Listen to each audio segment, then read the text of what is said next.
श्री शिवाय नमस्तुभ्यम। आप सभी को परम फलदायी सफला एकादशी की हार्दिक शुभकामनाएं। भक्तों, हिंदू धर्म में सभी व्रतों में श्रेष्ठ एकादशी व्रत का बहुत अधिक महत्व है। हर माह में 2 बार एकादशी पड़ती है, एक शुक्ल पक्ष और एक कृष्ण पक्ष में। पौष माह के कृष्ण पक्ष की एकादशी तिथि को सफला एकादशी कहा जाता है। इस बार सफला एकादशी का व्रत 7 जनवरी दिन रविवार को रखा जाएगा।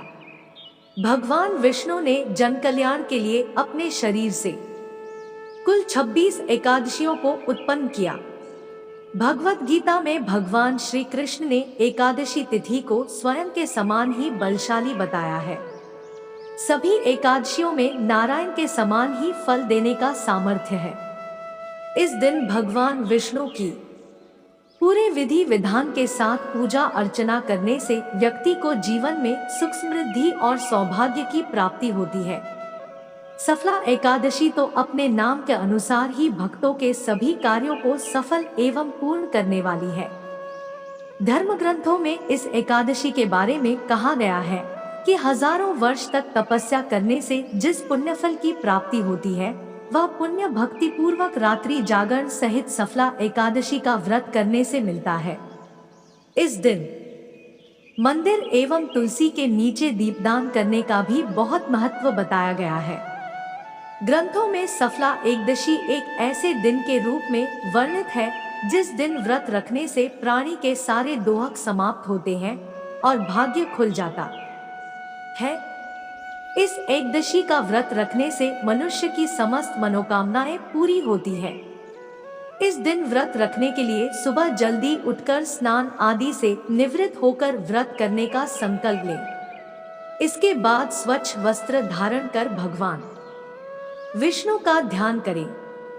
अब नमो भगवते वासुदेवाय मंत्र का उच्चारण करते हुए भगवान विष्णु की मूर्ति को पंचामृत से स्नान कराएं।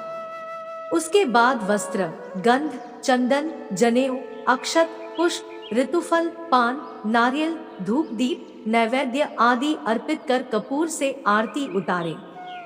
सफलता एकादशी पर रात के समय जागरण करना बहुत ही उत्तम फलदायी माना जाता है।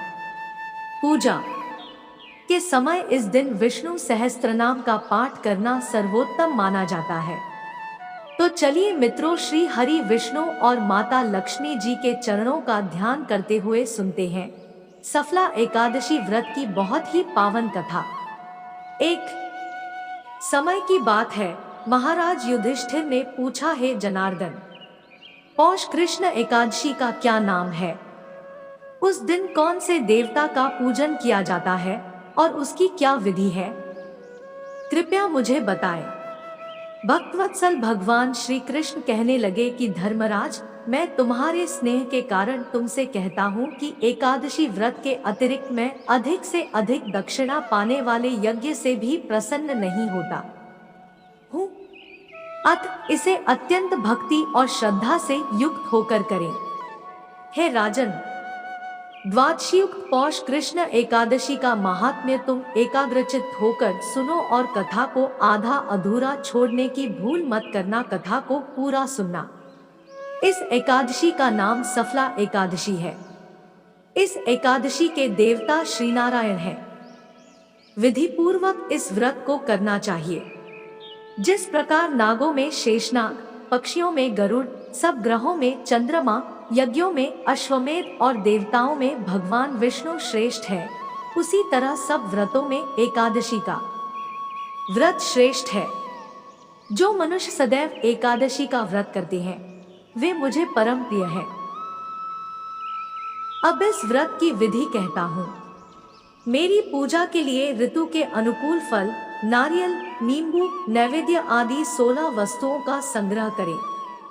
इस सामग्री से मेरी पूजा करने के बाद रात्रि जागरण करें। इस एकादशी के व्रत के समान यज्ञ, तीर्थ, दान, तप तथा और कोई दूसरा व्रत नहीं है। 5000 वर्ष तप करने से जो फल मिलता है उससे भी अधिक सफला एकादशी का व्रत करने से मिलता है। हे राजन, अब आप इस एकादशी की कथा सुनिए। चंपावती नगरी में एक महिष्मान नाम का राजा राज्य करता था। उसके 4 पुत्र थे। उन सब में लुम्पक नाम वाला बड़ा राजपुत्र महापापी था। वह पापी सदा परस्त्री और वेश्यागमन तथा दूसरे बुरे कामों में अपने पिता का धन नष्ट किया करता था। सदैव ही देवता, ब्राह्मण, वैष्णवों की निंदा किया करता था। जब राजा को अपने बड़े पुत्र के ऐसे कुकर्मों का पता चला तो उन्होंने उसे अपने राज्य से निकाल दिया। तब वह विचारने लगा कि कहाँ जाऊं, क्या करूं? अंत में उसने चोरी करने का निश्चय किया। दिन में वह वन में रहता और रात्रि को अपने पिता की नगरी में चोरी करता तथा प्रजा को तंग करने और उन्हें मारने का कुकर्म करता। कुछ समय पश्चात सारी नगरी भयभीत हो गई। वह वन में रहकर पशु आदि को मारकर खाने लगा। नागरिक और राज्य के कर्मचारी उसे पकड़ लेते किंतु राजा के भय से छोड़ देते। वन के एक अति प्राचीन विशाल पीपल का वृक्ष था। लोग उसकी भगवान के समान पूजा करते थे। उसी वृक्ष के नीचे वह महापापी लुम्पक रहा करता था। इस वन को लोग देवताओं की क्रीड़ा स्थली मानते थे। कुछ समय पश्चात पौष कृष्ण पक्ष की दशमी के दिन वह वस्त्रहीन होने के कारण शीत के चलते सारी रात्रि सो नहीं सका। उसके हाथ पैर अकड़ गए। सूर्योदय होते होते वह मूर्छित हो गया। दूसरे दिन एकादशी को मध्याह्न के समय सूर्य की गर्मी पाकर उसकी मूर्छा दूर हुई। गिरता पड़ता वह भोजन की तलाश में निकला। पशुओं को मारने में वह समर्थ नहीं था, अतः पेड़ों के नीचे गिर हुए फल उठाकर वापस उसी पीपल वृक्ष के नीचे आ गया। उस समय तक भगवान सूर्य अस्त हो चुके थे। वृक्ष के नीचे फल रखकर कहने लगा, हे भगवान, अब आपके ही अर्पण है ये फल, आप ही तृप्त हो जाइए। उस रात्रि को दुख के कारण रात्रि को भी नींद नहीं आई। उसके इस उपवास और जागरण से भगवान अत्यंत प्रसन्न हो गए और उसके सारे पाप नष्ट हो गए। दूसरे दिन प्रातः एक अति सुंदर घोड़ा अनेक सुंदर वस्तुओं से सजा हुआ उसके सामने आकर खड़ा हो गया। उसी समय आकाशवाणी हुई कि हे राजपुत्र, श्री नारायण की कृपा से तेरे पाप नष्ट हो गए। अब तू अपने पिता के पास जाकर राज्य प्राप्त कर। ऐसी वाणी सुनकर वह अत्यंत प्रसन्न हुआ और दिव्य वस्त्र धारण करके भगवान आपकी जय हो कहकर अपने पिता के पास गया।